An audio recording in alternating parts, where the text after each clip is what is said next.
Hubballi encounter ಅನ್ನ ಸಮರ್ಥಿಸಿ ಸಂಭ್ರಮಿಸುವ ಮೊದಲು ನಾವು ಗಂಭೀರವಾಗಿ ಯೋಚಿಸಬೇಕಾಗಿದ್ದೇನು? ಕೈಯಲ್ಲಿ ಆಯುಧ ಹಿಡಿದುಕೊಂಡ ಪೊಲೀಸರು ನ್ಯಾಯ ನಿರ್ಧಾರ ಮಾಡೋಕೆ ಪ್ರಾರಂಭಿಸಿದ್ರೆ ನಾಗರಿಕ ಸಮಾಜ ಎಲ್ಲಿ ಹೋಗಿ ತಲುಪಬಹುದು? ಆರೋಪಿಯನ್ನ ಬಂಧಿಸಿ ನ್ಯಾಯಾಲಯಕ್ಕೆ ಹಾಜರುಪಡಿಸಬೇಕಾದ ಪೊಲೀಸರೇ ಶಿಕ್ಷೆ ಕೊಟ್ಟು ಮುಗಿಸ್ಬಿಟ್ರೆ ಮತ್ತೆ ಕಾನೂನು ನ್ಯಾಯ ವ್ಯವಸ್ಥೆಗೆ ಏನಿದೆ ಬೆಲೆ? ಬಂಧಿಸಿದ ಕೂಡಲೇ ಪೊಲೀಸರೇ ಗುಂಡು ಹಾರಿಸಿ ಕೊಂದಿದ್ದು ಸರಿಯಾಗಿದೆ ಅಂತ ಜನ ಹೇಳೋದು ನಮ್ಮ ಸಮಾಜದಲ್ಲಿ ಏನೋ ಸಮಸ್ಯೆ ಇದೆ ಅನ್ನೋದರ ಲಕ್ಷಣ ಅಲ್ವಾ? ಹುಬ್ಬಳ್ಳಿಯಲ್ಲಿ 5 ವರ್ಷದ ಮುಗ್ಧ ಮಗುವಿನ ಮೇಲೆ ಪೈಶಾಚಿಕ ಕೃತ್ಯ ಎಸಗಿ ಆ ಮಗುವನ್ನ ಬಲಿ ಪಡ್ಕೊಂಡ ಬಿಹಾರ ಮೂಲದ ರಿತೇಶ್ ಕುಮಾರ್ನನ್ನ ಪೊಲೀಸರು ಬಂಧಿಸಿದ್ರು. ವಿಚಾರಣೆ ವೇಳೆ ಆತ ತಪ್ಪಿಸಿಕೊಳ್ಳೋಕೆ ಯತ್ನಿಸಿದ ಹಾಗೂ ಪೊಲೀಸರ ಮೇಲೆ ಕಲ್ಲು ತೂರಾಟ ಮಾಡ್ದ ಅನ್ನೋ ಕಾರಣಕ್ಕೆ ಆತನ ಮೇಲೆ ಮೊದಲು ಏರ್ ಫೈರ್ ಮಾಡಿದ್ದಾರೆ. ಅದಕ್ಕೂ ಬಗದೆ ಇದ್ದಾಗ ಫೈರಿಂಗ್ ಮಾಡಿದಾಗ ಕಾಲು ಹಾಗೂ ಬೆನ್ನಿಗೆ ಗುಂಡು ತಗಲಿ ಆತ ಕುಸಿದು ಬಿದ್ದಿದ್ದಾನೆ. ಕೂಡಲೇ ಆತನನ್ನ ಆಸ್ಪತ್ರೆಗೆ ದಾಖಲಿಸಿದ್ರು ಆತ ಸಾವಿಗೀಡಾಗಿದ್ದಾನೆ ಅಂತ ಹುಬ್ಬಳ್ಳಿ ಧಾರವಾಡ ಪೊಲೀಸ್ ಕಮಿಷನರ್ ಶಶಿಕುಮಾರ್ ಅವರು ಹೇಳಿದ್ದಾರೆ. ಪ್ರತಿ ಪೊಲೀಸ್ ಎನ್ಕೌಂಟರ್ನಲ್ಲೂ ಕೊಡೋಕೆ ಪೊಲೀಸರಿಗೆ ಕಾರಣಗಳು ಇದ್ದೇ ಇರುತ್ತೆ. ಆದರೆ ನಿಷ್ಪಕ್ಷ ತನಿಖೆ ನಡೆದಾಗ ಆ ಕಾರಣಗಳ ಹಿಂದಿನ ಅಸಲಿಯತ್ತು ಬಯಲಾಗುತ್ತೆ.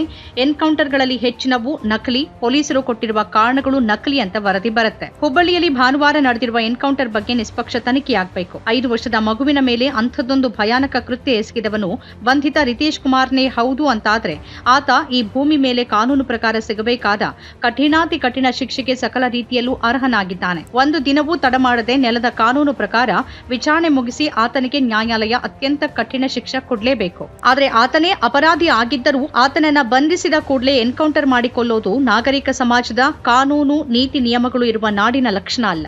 ಆರೋಪಿಯ ತನಿಖೆ ಆಗಬೇಕು, ನ್ಯಾಯಾಲಯದಲ್ಲಿ ವಿಚಾರಣೆ ನಡೀಬೇಕು, ಆತ ಅಪರಾಧಿ ಅಂತ ಸಾಬೀತಾಗಬೇಕು. ಪ್ರತಿ ಅಪರಾಧಕ್ಕೆ ಗರಿಷ್ಠ ಗಲ್ಲು ಶಿಕ್ಷೆ ಸಹಿತ ಸೂಕ್ತ ಇತರ ಶಿಕ್ಷೆಗಳು ನಮ್ಮ ಕಾನೂನಿನಲ್ಲಿ ಇವೆ. ಆ ಕಾನೂನಿನ ಪ್ರಕಾರ ಆತನ ಅಪರಾಧಕ್ಕೆ ಗರಿಷ್ಠ ಶಿಕ್ಷೆ ಆಗಬೇಕು.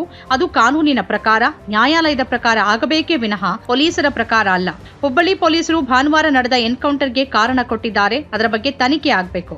ಆದರೆ ಸಾರ್ವಜನಿಕರು ಒಂದು ಎನ್ಕೌಂಟರ್ ಅನ್ನ ಸಮರ್ಥಿಸಿಕೊಂಡು ಬೀದಿಯಲ್ಲಿ ನಡೆಯುವ ಪೊಲೀಸರ ಫೈರಿಂಗ್ ಅನ್ನ ಹೊಗಳುವ, ಪೊಲೀಸರನ್ನ ಹೀರೋ ಮಾಡುವ, ಎಲ್ಲ ಅತ್ಯಾಚಾರಿಗಳಿಗೆ ಹೀಗೆ ಆಗಬೇಕು ಅಂತ ಆಗ್ರಹಿಸುವ ಪರಿಪಾಠ ಅತ್ಯಂತ ಅಪಾಯಕಾರಿಯಾಗಿದೆ. ನಿನ್ನೆ ನಡೆದ ಅತ್ಯಾಚಾರ ಕೊಲೆಯಂತಹ ಪ್ರಕರಣದಲ್ಲಿ ಬಂಧಿತ ಆರೋಪಿಯ ವಿಚಾರಣೆಯಲ್ಲಿ ಒಂದು ದಿನವೂ ತಡವಾಗಬಾರದು. ಆತನಿಗೆ ನ್ಯಾಯಾಲಯದಲ್ಲಿ ಕಾನೂನು ಪ್ರಕಾರ ಗರಿಷ್ಠ ಶಿಕ್ಷೆ ಆಗಬೇಕು ಅಂತ ಜನ ಆಗ್ರಹಿಸಬೇಕೇ ವಿನಃ ಬಂಧಿತನನ್ನ ಹಿಡಿದ ಕೂಡಲೇ ಆತನಿಗೆ ಗುಂಡು ಹೊಡೆದು ಕೊಂದು ಬಿಡೋದೇ ನಿಜವಾದ ನ್ಯಾಯ ಅಂತ ಜನರೇ ಹೇಳೋಕೆ ಪ್ರಾರಂಭಿಸಿದ್ರೆ ಅದು ನಾವೇ ಅರಾಜಕತೆಗೆ ಆಹ್ವಾನ ನೀಡಿದಂತೆ. ನಿನ್ನೆ ನಡೆದಿರುವ ಮಗುವಿನ ಅತ್ಯಾಚಾರ ಕೊಲೆ ಪ್ರಕರಣ ಅತ್ಯಂತ ಹೇಯವಾಗಿತ್ತು. ಆದರೆ ಪೊಲೀಸರು ಪ್ರತಿ ಬಾರಿ ವಶಕ್ಕೆ ತೆಗೆದುಕೊಳ್ಳುವ ಆರೋಪಿ ಅತ್ಯಾಚಾರಿನೇ ಆಗ್ಬೇಕಿಲ್ಲ, ಕೊಲೆಗಡುಕನೇ ಆಗ್ಬೇಕಿಲ್ಲ. ಪೊಲೀಸರ ಪ್ರಕಾರ ಅಪರಾಧ ಅಂತ ಕಾಣುವ ಯಾವುದೇ ಪ್ರಕರಣದಲ್ಲೂ ಅವರು ಆರೋಪಿ ಅಂತ ಪರಿಗಣಿಸಿದವನನ್ನ ವಶಕ್ಕೆ ತೆಗೆದುಕೊಳ್ತಾರೆ.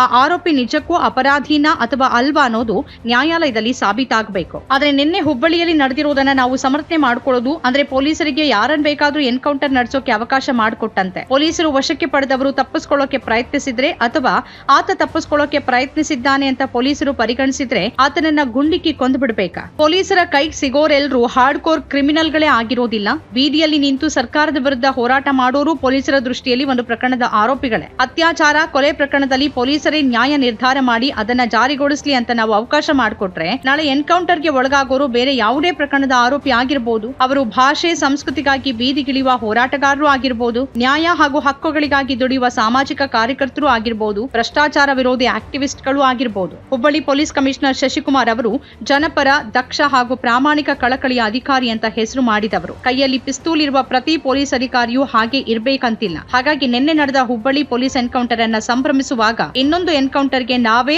ಆಹ್ವಾನ ಕೊಡ್ತಿದ್ದೀವಿ ಅನ್ನೋ ಪರಿಜ್ಞಾನ ನಮ್ಮಲ್ಲಿ ಇರಬೇಕಾಗತ್ತೆ. ನಮ್ಮ ನ್ಯಾಯಾಲಯಗಳಲ್ಲಿ ಒಂದೊಂದು ಪ್ರಕರಣದ ವಿಚಾರಣೆ ವರ್ಷಗಟ್ಟಲೆ ನಡೆಯುತ್ತೆ. ಯಾವುದೂ ಸಮಯಕ್ಕೆ ಸರಿಯಾಗಿ ಮುಗಿಯೋದಿಲ್ಲ. ಅಲ್ಲಿ ಲಕ್ಷಗಟ್ಟಲೆ ಕೇಸುಗಳು ಪೆಂಡಿಂಗ್ ಇವೆ. ನ್ಯಾಯಾಧೀಶರ ಸಂಖ್ಯೆ ಕಡಿಮೆ ಇದೆ.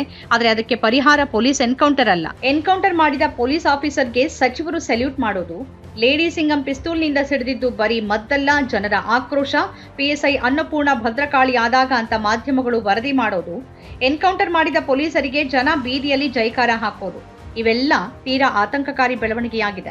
ನಾವು ನಮ್ಮ ಸರ್ಕಾರವನ್ನ ಯಾವುದಕ್ಕಾಗಿ ಆಗ್ರಹಿಸಬೇಕು ಅನ್ನೋದನ್ನ ನಾವು ಮೊದಲು ಅರ್ಥ ಮಾಡ್ಕೊಳ್ಬೇಕಾಗಿದೆ. ಪ್ರತಿಮೆಗಳಿಗೆ ಸಾವಿರಾರು ಕೋಟಿ ಸುರಿಯೋ ಸರ್ಕಾರಗಳು ಉನ್ನತ ಶಿಕ್ಷಣಕ್ಕೆ, ನ್ಯಾಯ ವ್ಯವಸ್ಥೆಗೆ ಖರ್ಚು ಮಾಡುವಾಗ ಬಹಳ ಲೆಕ್ಕ ಹಾಕತ್ತೆ, ತೀರಾ ಜಿಪುಣತನ ತೋರ್ಸತ್ತೆ ಯಾಕೆ ಅಂತ ನಾವು ಕೇಳಬೇಕಾಗಿದೆ. ಅತ್ಯಾಚಾರದಂತಹ ಪ್ರಕರಣಗಳ ವಿಚಾರಣೆಯನ್ನ ಇಂತಿಷ್ಟೇ ದಿನದೊಳಗೆ ಮುಗಿಸುವಂತೆ ಆಗ್ರಹಿಸಬೇಕಾಗಿದೆ. ಅದಕ್ಕೆ ಬೇಕಾದ ವ್ಯವಸ್ಥೆಯನ್ನ ನ್ಯಾಯಾಂಗಕ್ಕೆ ಒದಗಿಸಿಕೊಡುವಂತೆ ಸರ್ಕಾರದ ಮೇಲೆ ಒತ್ತಡ ಹಾಕಬೇಕಾಗಿದೆ. ನ್ಯಾಯ ಪ್ರಕ್ರಿಯೆಯಲ್ಲಿರುವ ಲೋಪಗಳನ್ನ ಸರಿಪಡಿಸೋದು ನಮ್ಮ ಆದ್ಯತೆ ಆಗಬೇಕೇ ವಿನಃ ಬೀದಿಯಲ್ಲೇ ನ್ಯಾಯ ನಿರ್ಧಾರ ಮಾಡಿ ಅಲ್ಲೇ ಅದನ್ನ ಜಾರಿ ಮಾಡುವ ಅರಾಜಕ ವ್ಯವಸ್ಥೆಗಾಗಿ ನಾವು ಹಂಬಲಿಸಬಾರದು. ನಮ್ಮ ಕಾರ್ಯಕ್ರಮಗಳನ್ನ ನೀವು ನೋಡ್ತಾ ಇದ್ರೆ ನಮ್ಮ ಚಾನೆಲ್ ಅನ್ನ ಸಬ್ಸ್ಕ್ರೈಬ್ ಮಾಡಿ, ಪಕ್ಕದ ಬೆಲ್ ಐಕಾನ್ ಒತ್ತಿ ನಮ್ಮನ್ನ ಬೆಂಬಲಿಸಿ. ಹಾಗೆ ನಮ್ಮ ಕಾರ್ಯಕ್ರಮಗಳನ್ನ ಲೈಕ್ ಮಾಡಿ, ಕಮೆಂಟ್ ಮಾಡಿ, ಅದನ್ನ ಬೇರೆಯವರಿಗೂ ವಾಟ್ಸ್ಆಪ್ ಮೂಲಕ ಶೇರ್ ಮಾಡಿ. ನೀವು ಹೀಗೆ ಮಾಡಿದಾಗ ನಮ್ಮ ಚಾನೆಲ್ ಇನ್ನಷ್ಟು ಮತ್ತಷ್ಟು ಜನರಿಗೆ ತಲುಪಲು ನೀವು ನಮ್ಮೊಂದಿಗೆ ಸಹಕರಿಸಿದ ಹಾಗಾಗುತ್ತೆ. ಇದು ನೀವು ಯಾವುದೇ ಖರ್ಚಿಲ್ಲದೆ ಕೆಲವೇ ಸೆಕೆಂಡುಗಳಲ್ಲಿ ನೀಡಬಹುದಾದ ಸಹಕಾರ. ಧನ್ಯವಾದಗಳು.